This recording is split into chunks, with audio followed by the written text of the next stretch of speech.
Though it certainly wasn't the first time a film has offered a little extra for audiences during or after the credits. Nick Fury talking to Tony Stark about the Avengers Initiative in 2008 kicked off the industry's current obsession with the post-credit scene. While this can be used to tease the future of a franchise, give a little glimpse of what's next for a character, or take a beat for one final laugh, it does feel as though adding such a scene has become more of an obligation or expectation than anything else. Too many post-credit scenes feel tacked on, but then there are those that aren't just worth sticking around for, they're actually the best part of the entire thing. So with that in mind, I'm Ellie for Whatculture, and these are all movies where the post-credit scene is the best part. Starting with Split. M. Night Shyamalan has struggled to live up to his exceptional early career work, with the likes of The Sixth Sense from 1999 and 2000's Unbreakable still being among the director's best all these years later. Conversely, his latest release, Trap, is without question among his worst. Against the rest of Shyamalan's catalogue, Split falls somewhere in the middle. In spite of a phenomenal performance from James McAvoy that arguably deserved more recognition, the film is a rather forgettable outing made relevant only by what happened after the closing title card. Without any real Shyamalan-esque twist up until this point, Split's post-credit scene, in fairness, offered one of the director's best ever, in that absolutely no one saw it coming. The news showed a report about McAvoy's Kevin Crumb in a cafe before two people vaguely referencing Samuel L. Jackson's Unbreakable character from 15 years earlier were given his name by Bruce Willis's David Dunn. There were absolutely no hints of any connection between the films in the run-up to Split or during its events, and the confirmation of it being a secret sequel to Unbreakable was huge. Certainly bigger than anything else that happened on screen. It's just a shame that this couldn't be followed up with something better than Glass. Daredevil. When it released in 2003, Daredevil wasn't received particularly well, and with the changing of the superhero landscape in the movie industry, in particular since the introduction of the Netflix born-again version of Matt Murdock, Ben Affleck's iteration is not looked back on fondly, to say the least. Everything that has been done with the character since has been better, though the one aspect that was enjoyed more than anything else was Colin Farrell's Bullseye. The character was incredibly over-the-top, eccentric and ridiculous, even for a movie like Daredevil. But he was easily the best part, and to end the whole thing with him was a smart decision. In a hospital bed, almost fully bandaged and incapacitated, Bullseye managed to get his hands on a syringe and impale a fly from across the room, showing that even after the events of the film, he still had his legendary accuracy. Though no sequel ever ultimately came, it was good to know that Bullseye was still there to be utilised should the need ever arise. Ralph Breaks the Internet.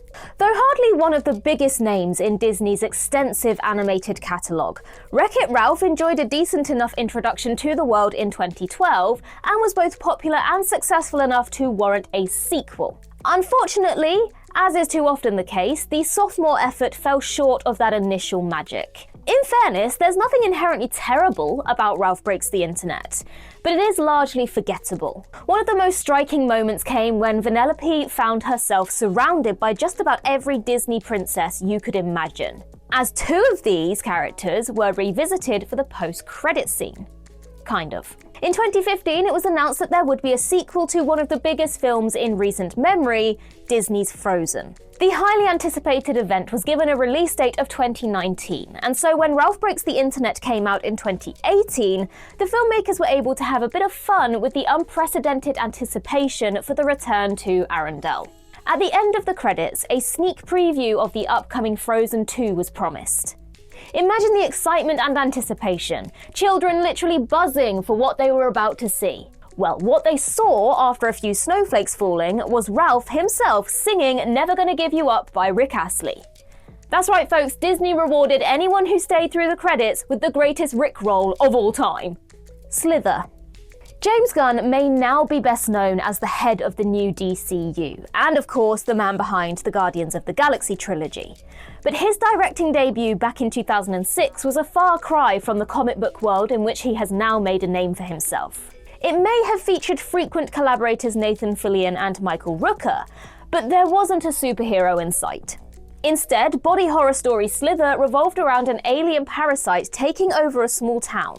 Coming somewhat before the post-credit cinematic craze, Gunn gave audiences one final scene before the end. The remains of the horrific alien-human hybrid that Grant ultimately became was approached by a cat, who began to eat it before seemingly being infected as the screen went black. Used more for comedy than anything else, it was a great moment to leave audiences with. It was both funny and disgusting in equal measure, and could have teased something of a sequel had the film not been a box office disaster, reportedly failing to recoup its modest $15 million budget. Charlie's Angels.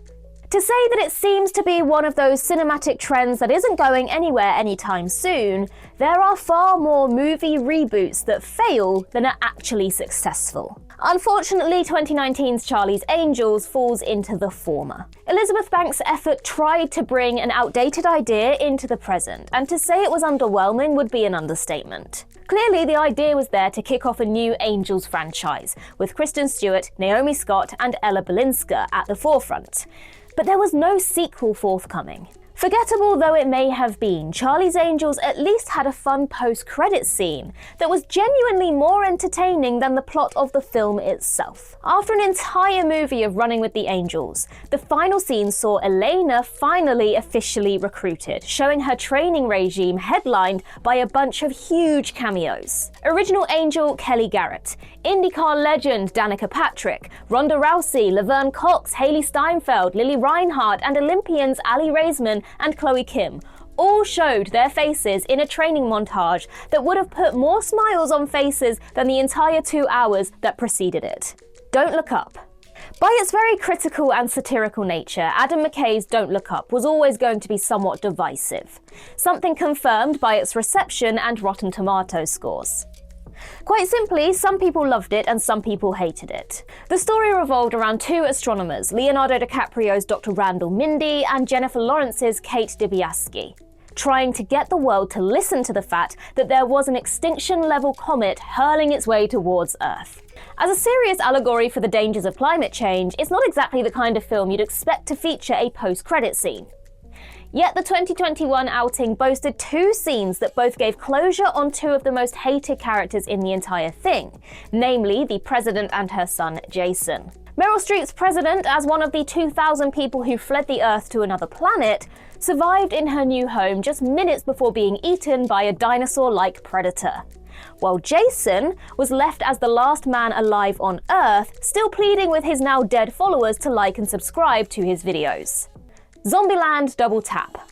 The list of the greatest zomcoms of all time may be topped by Shaun of the Dead, but Zombieland is right up there with it. Ruben Fleischer's 2009 outing was funny, goofy, gory, and surprisingly emotional, and it's strange to think that it took so long for the sequel to come. Zombieland Double Tap released 10 years later in 2019, and like many long-awaited sequels, it was somewhat disappointing. There was nothing particularly new brought to the table, and it played out like a relatively safe return to Zombieland, though at the very least audiences were given a glimpse of the day the virus began. It may have come after the credits, but it showed day one of the outbreak in the funniest way possible, with a callback to the original film, no less, namely with Bill Murray. Murray's cameo in the original Zombieland was an absolute highlight, and his return for the subsequent sequel cameo was genius. At a press junket for the in-universe Garfield threequel, Flabby Tabby, Murray was forced to fight off zombie after zombie as the first wave hit. Double Tap wasn't terrible by any stretch, but this scene was better than anything that happened before the credits began to roll. Power Rangers. Yet another film here that looked to set up a franchise before the jury was in on whether it was good enough to warrant one. The setup was great, but unfortunately the reception to the movie itself was enough to confirm it would never be followed up on. The would-be franchise in question is Power Rangers. As a property with huge popularity and incredible longevity, it's rather surprising that a live-action film franchise hasn't come to fruition, though it was unsuccessfully attempted in 2017. Seemingly following in the post-Dark Knight footsteps that saw properties like Fantastic Four and Teenage Mutant Ninja Turtles try and fail to tell darker and grittier stories, Power Rangers received a lukewarm reception at best, and was an unmitigated commercial flop. Unfortunately, this meant that audiences would never get to see the Green Ranger that was teased at the very end. Back in detention, the teacher overlooking the room called the new name in the register, one Tommy Oliver. Cue the zoom in on an empty desk with a green jumper thrown over the back of the chair. This would have got fans of the Power Rangers excited, as many would have been disappointed that the Green Ranger was not included from the beginning. But unfortunately, it seems as though that particular ship has now sailed. And finally, Argylle. Sony may have long been the home of the most iconic spy movie franchise in history, but it is not all unmitigated success in this area. For lack of a better word, Matthew Vaughn's Argylle was simply weird, and underwhelmed in just about every aspect. The film followed the story of Ellie Conway, author of the Argylle novel series, as real-life events and those of her fictional works began to run parallel to each other. As part of the marketing for the movie, Conway's in-universe first Argylle novel was released, and quite ironically, would have made for a better building block from which to start a franchise. Simply, this was an origin story for Aubrey Argylle, played by Henry Cavill, and it was only alluded to in the post-credits scene. As a moment lifted directly from the novel, Argylle could be seen picking up a gun from a bar before his foray into the world of espionage began.